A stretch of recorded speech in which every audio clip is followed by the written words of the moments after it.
Ada masa ketika sebuah klub besar tidak sedang jatuh, tetapi sedang mencari pijakan baru. Juventus berada tepat di titik itu. Di tengah perubahan pelatih, badai cedera, dan performa yang masih belum stabil, musim ini terasa seperti perjalanan panjang yang belum menemukan ritme. Setiap pertandingan membuka bab baru yang berbeda, kadang menjanjikan, kadang membingungkan, dan terkadang menyakitkan. Namun justru dalam kekacauan inilah cerita besar biasanya lahir. Karena untuk memahami kemana Juventus akan melangkah, kita harus lebih dulu membedah apa saja yang menghambat laju mereka dan apa yang masih menjaga api harapan tetap menyala.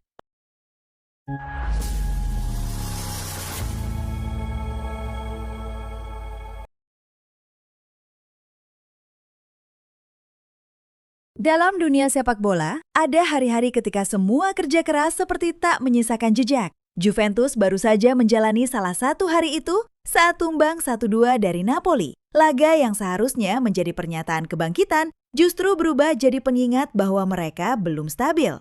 Situasinya jelas, Juventus tertahan di peringkat ke-7 dengan 23 poin dan ritme permainan yang naik turun seperti grafik saham harian. Melihat permainan mereka, masalah paling mencolok muncul dari struktur bertahan yang longgar dan transisi lambat yang membuat Napoli leluasa menciptakan peluang. Data di pertandingan itu menunjukkan Juve kalah duel lini tengah dan perubahan fase dari bertahan ke menyerang terlalu lambat untuk mengejar intensitas Napoli. Luciano Spalletti, pelatih yang baru beberapa bulan menahkodai Juventus, mengkritik penampilan timnya, terutama soal minimnya konsistensi, mengingatkan bahwa kualitas saja tidak cukup tanpa mental untuk berlari pada detik-detik penting. Kekalahan ini membuat jarak dengan papan atas makin lebar, tekanan publik meningkat, dan jalan menuju target musim terasa makin terjal. Meski begitu, skuad masih punya fondasi taktik yang bisa diperbaiki dan kedisiplinan bertahan yang, ketika bekerja, terlihat menjanjikan. Apakah hasil ini menjadi titik terendah sebelum kebangkitan?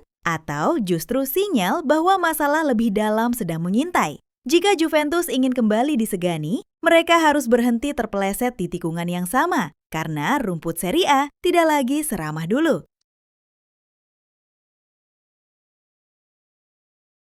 Terkadang sebuah tim tidak tumbang karena lawan, tetapi karena kehilangan bagian terpenting dari dirinya. Juventus kini menghadapi kondisi itu setelah Dusan Vlahovic divonis mengalami cedera otot tendon yang memerlukan pemulihan panjang. Situasi makin pelik karena di sektor belakang, Federico Gatti juga dipastikan absen minimal sebulan akibat cedera meniskus. Dua masalah ini membuat Juventus menghadapi pertandingan besar dengan stok pemain kunci yang menipis. Secara performa, absennya Vlahovic mengurangi ancaman tajam di depan, memaksa Juve membangun serangan lebih lambat karena tidak ada target man yang bisa menahan bola dan membuka ruang. Data menunjukkan Juventus kehilangan lebih dari 30% kontribusi direct goal involvement tanpa kehadirannya. Dari ruang ganti, tim medis Juventus menegaskan bahwa cedera Vlahovic adalah cedera serius yang harus ditangani tanpa kompromi. Sementara laporan tentang Gatti membuat Spalletti harus memikirkan ulang struktur defensifnya. Dampaknya jelas, rotasi tim menjadi terbatas dan risiko kelelahan pemain lainnya meningkat.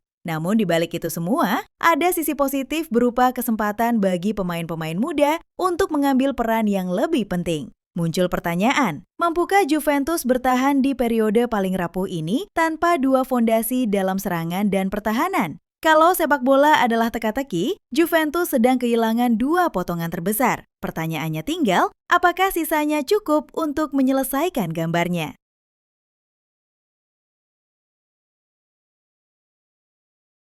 Musim Juventus ini sebenarnya sudah goyah jauh sebelum Napoli memberi pukulan tambahan. Pemecatan Igor Tudor pada Oktober lalu menjadi tanda bahwa manajemen sudah tidak sabar melihat ketidakstabilan performa. Masuklah Luciano Spalletti, sosok yang diminta mengubah jalur kereta yang sudah melenceng jauh dari relnya. Situasi utama yang ia warisi bukan hanya soal permainan yang inkonsisten, tetapi juga mental tim yang retak karena pergantian komando terlalu cepat. Secara taktik, Spalletti mencoba membentuk Juventus yang lebih progresif, memaksakan build-up dari belakang, menekan lebih tinggi, dan memainkan kombinasi cepat. Namun pola baru membutuhkan waktu, sedangkan jadwal kompetisi tidak menunggu. Analisis menunjukkan bahwa dalam 4 laga pertama Spalletti, Juventus masih belum menemukan kesinambungan antara lini tengah dan depan. hal yang membuat progresi serangan sering terputus. Dari perspektif narasumber, Spalletti mengakui bahwa perubahan budaya bermain tak bisa instan, menyebut bahwa tim harus belajar kembali cara menang dengan identitas yang tepat. Dampaknya terhadap musim, Juventus butuh rangkaian kemenangan cepat jika ingin kembali ke jalur Liga Champions. Sisi positifnya, pola permainan yang ia bangun menunjukkan potensi besar ketika semua faktor berjalan selaras. Pertanyaannya, berapa lama waktu yang dibutuhkan agar Juventus menjadi tim Spalletti sepenuhnya? Karena jika perubahan adalah obat, dosisnya mungkin belum cukup. Singkatnya, Spalletti sedang membangun rumah baru. Sayangnya, fondasinya masih miring.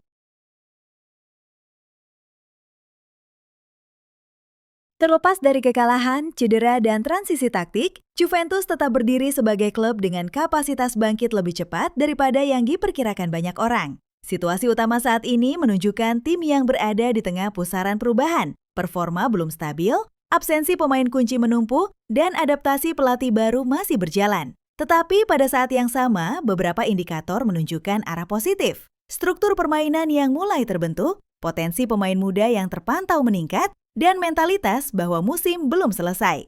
Analisis terakhir memperlihatkan bahwa Juventus masih memiliki peluang memperbaiki posisi jika berhasil menemukan konsistensi dalam 5-6 pertandingan ke depan, terutama dengan memperkuat koordinasi lini tengah yang selama ini menjadi titik lemah. Dari sudut pandang pihak internal, staf kepelatihan menyampaikan bahwa tim masih dalam fase pembangunan, menegaskan bahwa hasil besar baru akan terlihat setelah stabilitas permainan tercapai. Dampaknya terhadap musim bisa signifikan. Juventus bisa kembali ke 4 besar atau justru terjun lebih dalam jika momentum tidak segera kembali. Namun harapan tetap ada. Sepak bola Italia selalu penuh kejutan dan Juventus termasuk klub yang paling sering mematahkan prediksi. Jadi pertanyaannya, apakah badai ini hanya fase sebelum cuaca cerah atau justru awal dari musim panjang yang penuh turbulensi? Pada akhirnya, Juventus seperti mesin tua yang masih bisa melaju cepat, asal diservis di waktu yang tepat. Sinyonya tua belum menyerah, tapi musim ini jelas tidak cocok untuk yang lemah jantung.